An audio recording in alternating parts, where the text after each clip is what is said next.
Di akhir majelis itu adatnya orang Yaman, adatnya salafun saleh, orang-orang Yaman.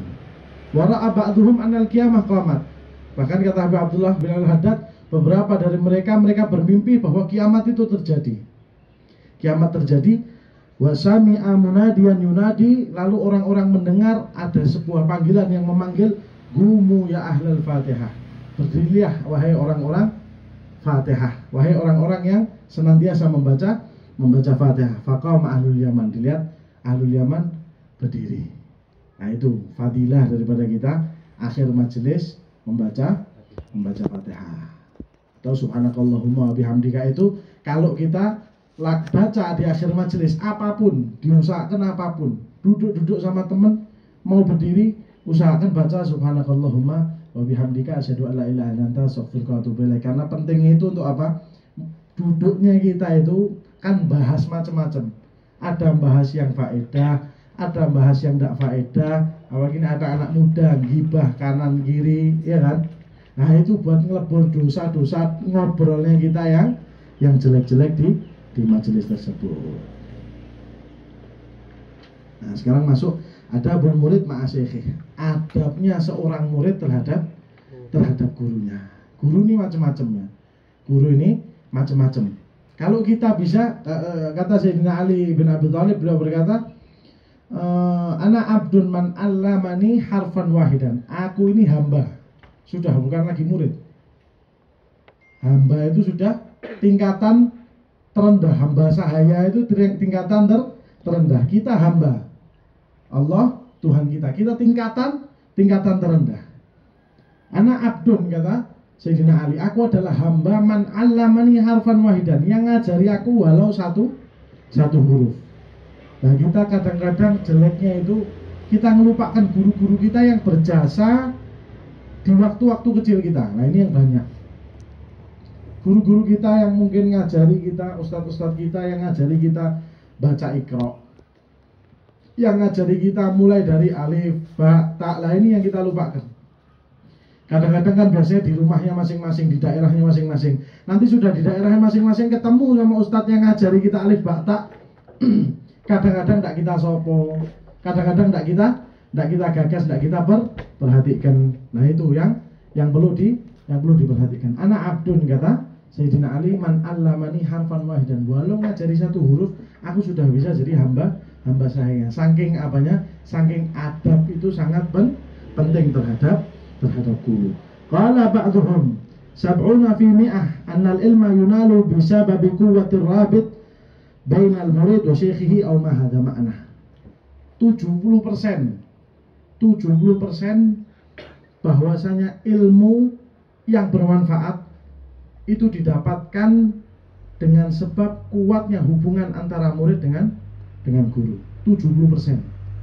Jadi kalau mau dapat ilmu yang bermanfaat sama guru jangan neko-neko. Kuatnya hubungan seorang murid terhadap guru adalah 70%. Sab'una fi mi'ah, 70%. Kalau mau dapat barokahnya ilmu, 70% caranya bi hormat sama guru, khidmah sama guru, memiliki ikatan yang baik dengan guru. Idza ra'aital murid mumtali'an bi ta'dhimi syaikhihi wa ijlalihi mujtami'an bi dhahirihi wa batinihi ala i'tiqadihi wa imtithalihi wa ta'addub bi adabihi fala budda ayyaritha sirrahu aw syai'an minhu in bagiya ba'dah. Coba diperhatikan, kalau kita pernah melihat seorang yang dia sama gurunya betul-betul khidmah, betul-betul mengagungkan gurunya, zahir batinnya mengagungkan gurunya. Nah ini zahir batinnya mengagungkan gurunya. Zaman sekarang banyak zahirnya mengagungkan gurunya tapi batinnya waliyatubillah min dalik. Ya sama-sama, saya juga santri, saya juga ngerasakan rasanya jadi santri. Kadang-kadang di depan gurunya, gurunya lewat nunduk. Nanti sudah gurunya selesai lewat, kau tahu ustadz itu tadi rakaruan sarungnya rata ganti. Biasanya kayak gitu ya. Ya sudah, nggak usah tutup-tutupan, bodoh-bodoh santrinya. Ya. Nah kalau kau melihat seseorang yang dia benar-benar khidmah, yang dia benar-benar takzim, benar-benar menghormati gurunya secara zahir dan batin. Maksudnya di depan gurunya dia benar-benar menjaga kehormatan gurunya, benar-benar takzim dengan gurunya, dan di belakang gurunya dia juga menjaga kehormatan gurunya, dan juga menjaga takzim kepada gurunya. Wa ta'addub bi'adabihi, dan benar-benar beradab terhadap gurunya. Fala budda ayyaritha sirrah. Maka perhatikan, orang tersebut wajib atau bakal pasti mendapatkan sir daripada gurunya. Au syai'an minhu in bagiya ba'dah, atau mendapat sedikit bagian dari gurunya kalau dia benar-benar taklim. Berapa banyak kita lihat Al-Habib Umar bin Abdurrahman Al-Attas. Umar bin Abdurrahman Al-Attas. Ya, Sahib Buratib. Punya murid Syekh Ali Baros. Al-Habib Umar bin Abdurrahman Al-Attas berkata apa? Kalau seseorang yang mengirim Fatihah kepadaku tapi tidak mengirim Fatihah kepada muridku Syekh Ali Baros, tidak tak terima Fatihahnya. Karena apa? Karena kemuliaan Habib Umar bin Abdurrahman Al-Attas pintunya ada di siapa? Ada di Syekh Ali Baros. Wah, orang-orang pasti bayangannya, wah, Syekh Ali Baros itu orang yang taklim, di depannya Habib Umar bin Abdurrahman Al-Attas, orang yang betul-betul taklim, betul-betul belajar sampai ilmunya luar biasa. Enggak. Syekh Ali Baros itu khotimnya Habib Umar bin Abdurrahman Al-Attas, yang bawakan sendalnya Habib Umar, yang bawakan minuman buat murid-murid yang belajar bersama Habib Umar. Sampai pernah ditanya oleh salah satu murid Habib Umar, "Syuf ya Ali Baros, wahai Ali Baros, lihatan semua teman-temanmu ini belajar benar. Semua teman-temanmu ini megang kitab, belajar benar-benar mengambil ilmunya Al-Habib Umar bin Abdurrahman Al-Attas. Lah kau kenapa ketika orang-orang teman-temanmu ini belajar kau sibuk di dapur? Kenapa ketika teman-temanmu belajar ini kau malah bersih sendalnya Syekh Habib Umar bin Abdurrahman Al-Attas? Kau tidak pengen duduk sama kita, tidak pengen mengkaji ilmu bersama kita. Akan tetapi karena sirnya khidmah kepada guru, sirnya adabnya terhadap guru luar biasa. Satu ketika dipanggil oleh Habib Umar bin Abdurrahman Al-Attas, disuruh buka kitab. Kitabnya kalau tidak salah Bidayatul Hidayah.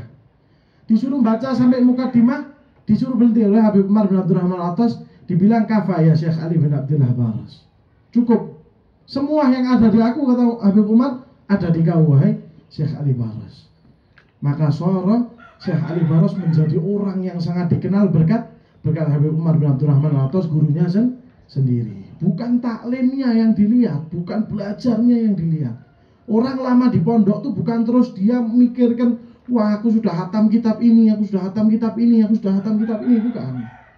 Akan tetapi bagaimana kita mendapatkan keberkahan daripada pondok, mendapatkan khususnya keberkahan daripada guru kita.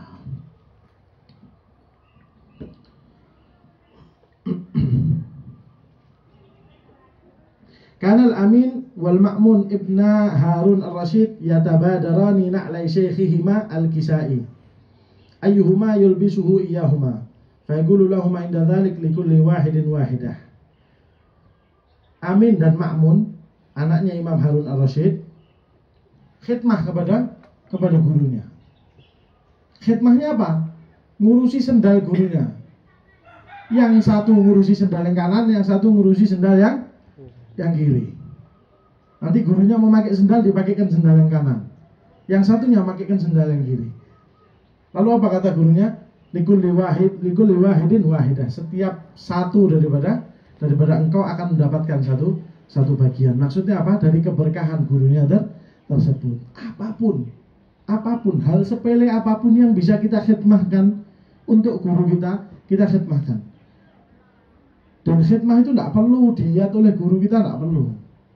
Guru kita sendiri sudah bisa merasakan. Khidmah itu tidak perlu nunggu kiainya lihat baru kita.